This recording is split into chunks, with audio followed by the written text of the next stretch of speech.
지난 6월 25일 베이징과 티안진 및 주변 지역에 기괴한 모양의 우박이 쏟아지는 기상이변이 발생했습니다.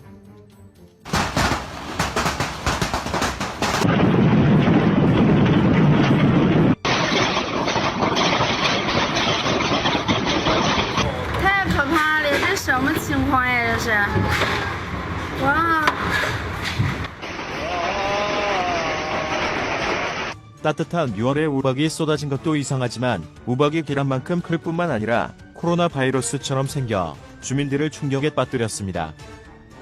코로나 우박에 이어 24일 베이징 북부 내몽구 지역에 대형 토네이도 소식까지 전해지자 중국 네티즌들은 너무 무섭다, 하늘이 노하셨나, 코로나는 하늘에서 내려온 것 등 의견을 남겼습니다.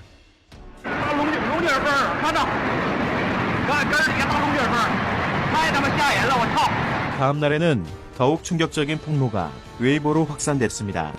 베이징 우한 폐렴 확진자 수가 공식 발표 수치의 100배가 넘는다는 내부 정보가 흘러나온 겁니다. 26일 웨이보에 올라온 정부 내부 소식 게시물에는 이날 오전까지 베이징에서 25,212명이 확진 판정을 받고 2,321명이 사망한 가운데 당국은 접촉자들을 계속 추적하고 있다는 내용이 담겨 있습니다. 해당 게시물을 올린 정부 내부 인사로 추정되는 A씨는 이 수치는 베이징 일부 병원 데이터에 근거한 것이라면서 실제 총확진자의 70%에 해당한다고 전했습니다.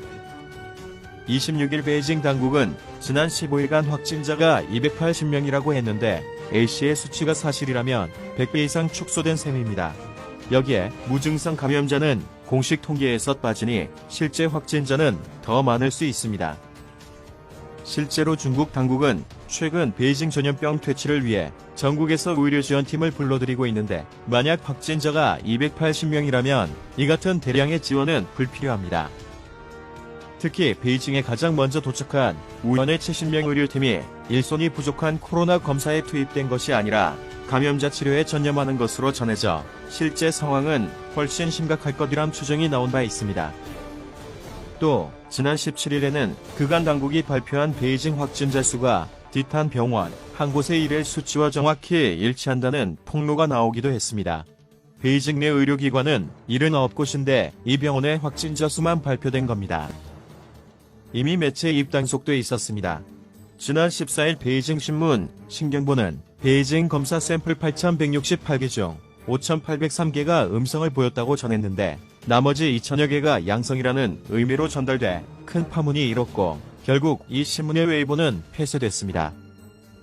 또 A씨는 현재 베이징 당국이 실시하는 핵酸 검사 정확도가 30%도 안 되고 오히려 검사로 감염이 확산될 수 있다고 우려하며 놀라운 내막도 함께 전했습니다.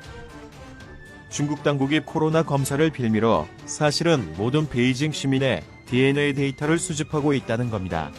그는 건강 체크를 위한 보건용 QR코드도 마찬가지라고 폭로했습니다. 실제로 최근 폭로된 바오딩시 내부 문서에는 공산당 최대 행사인 양회의 안전을 위해 보건용 QR코드 확인을 중시해야 한다는 내용이 담겼습니다. 이미 이 같은 생체 정보로 주민들의 활동을 감시하고 있었다는 겁니다. A씨는 또 중국 공산당 고위층이 주로 이용하는 베이징 301병원에서 80명이 넘는 감염자가 나왔다는 소식도 전했습니다. 실제로 시진핑을 비롯한 공산당 고위층이 베이징에서 사라진 가운데 중국 공화국 훈장차 수상자 선질환 전인대 대표가 우한 폐렴에 걸려 301병원에 입원했다는 소식도 전해졌습니다. 베이징의 첫 확진자도 6월 11일에 발생한 것이 아닌 것으로 밝혀졌습니다.